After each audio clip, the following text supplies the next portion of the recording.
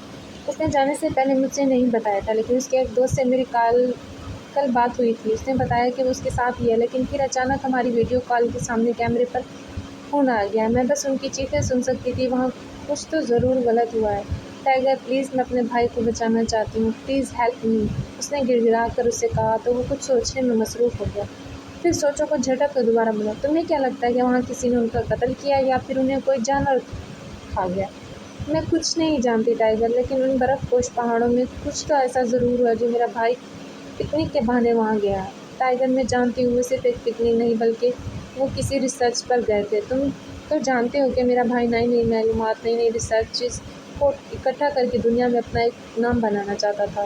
مجھے پورا یقین ہے کہ اس کے ہاتھ کوئی نہ کوئی ایسا سراغ لگا تھا جسے کھوجنے کے لیے وہ وہاں اپنے دوستوں کے ساتھ گیا تھا، لیکن مجھے نہیں پتا اس کے ساتھ کیا ہوا اور وہ کس حال میں ہے۔ ٹائیگر، تم خود ہی تو کہتے ہو کہ ہم ایک ٹیم ہیں اور ایک دوسرے کے دکھ سکھ میں ہمیشہ ساتھ ہوں گے، تو پلیز آئی نیڈ یو۔ انداز بھیگا سا تھا۔ ہاں ٹھیک ہے، میرے سامنے یہ ایموشنل باتیں کرنے کی ضرورت نہیں ہے۔ تمیز اور ڈارلنگ تمہارے ساتھ اسے ڈھونڈنے کے لیے جائیں گے، لیکن خان یہاں میرے ساتھ ہی رہے گا۔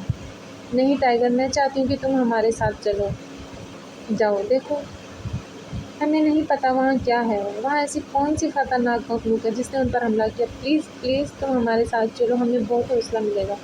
کیا ہو گیا ہے تمہیں نینا؟ میرے بغیر تم لوگ کچھ تو کرنا سیکھو۔ ٹائیگر، یہ کوئی عام مشن نہیں ہے، اس کے بہت سے دوست شاید زخمی ہوئے یا شاید مر چکے ہیں۔ اگر تم ہمارے ساتھ چلو گے تو مجھے اچھا لگے گا۔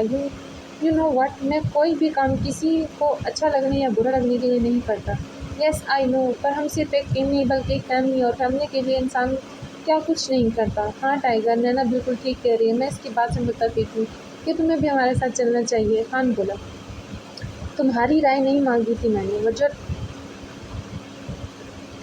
ٹونٹ کر گیا، لیکن مجھے بھی ایسا ہی لگتا ہے ٹائیگر، اس خطرناک مشن میں تمہارا ہمارے ساتھ ہونا بہت ضروری ہے۔ اس بار تمیز نے کہا تو وہ نگاہیں اس کے اور سے اتارنے لگا۔ کیا تم نے کبھی کچھ کہنا ہے؟ کیا تم نے بھی کچھ کہنا ہے؟ وہ ڈارلنگ سے مخاطب تھا۔ نہیں، کل رات کے بعد میرے پاس کہنے کے لیے کچھ نہیں بچا، شاید اب خاموش رہنا ہی بہتر ہے۔ اریال سمجھ گیا تھا کہ اس نے کس موقع پر جا کر بات کی۔ سب یہاں نینا کو لے کر پریشان تھے اور اسے اب بھی ٹائیگر کے نکاح کی فکر تھی۔ چلو، کچھ تو اچھا فیصلہ لیا تم نے، پہلی بار خاموش رہنے کا فیصلہ لے کر تم نے مجھے بہت خوش کیا۔ ایسے بھی کچھ لوگ زیادہ بولتے اچھے نہیں لگتے۔ جواب ملنے پر وہ ناگوارگی سے نظریں پھیر گئی۔ ٹائیگر پلیز بتاؤ، تم چلو گے نا؟ نینا نے آخری بار پوچھا۔ وہ اپنے فیصلے سے سب کو خوش کر گیا تھا۔ کیا بات کر رہی ہو یار، اریال کا نکاح نہیں ہو سکتا؟ کہہ دو کہ تم مذاق کر رہی تھی۔ بینچ پر سہل کے سامنے بیٹھی رو دینے کے قریب تھی۔ روسا مذاق نہیں کر رہی یار، کاش یہ واقعی مذاق ہوتا، وہ افسردگی سے بولی تو اس نے پھوٹ پھوٹ کر رونا شروع کیا۔ دیکھو پلیز چپ ہو جاؤ، سب دیکھ رہے ہیں، اس نے اس کے ہاتھ پر ہاتھ رکھ کر تسلی دینی چاہیے۔ شٹ اپ، تم تو بہت خوش ہوگی نا، وہ میرم چڑیل تمہاری بھابھی جو بن گئی ہے۔ رومی بھڑک اٹھی۔ کیسی باتیں کر رہی ہو یار، میرم مجھے تم سے زیادہ عزیز نہیں، جھوٹی ہو تم، جھوٹ بول رہی ہو، بہت خوش ہو تم۔ بالکل خوش نہیں ہوں، بلکہ مجھے بہت غصہ آ رہا ہے کہ اس پر، وہ تو کہتی تھی کہ کسی اور کو پسند کرتی اور پھر بھائی سے شادی کیسے کر لی۔ اس نے منہ مروڑا۔ تمہیں ہی یقین تھا اس کی باتوں پر، میں تو شروع سے جانتی تھی کہ تمہارے بھائی پر کی ڈورے ڈال رہی ہے، منحوس کہیں تھی۔ اچھا بس نا، آپ چپ ہو جاؤ۔ پھر سے ہمدردی جتاتے ہوئے وہ اٹھ کر سینے سے لگی۔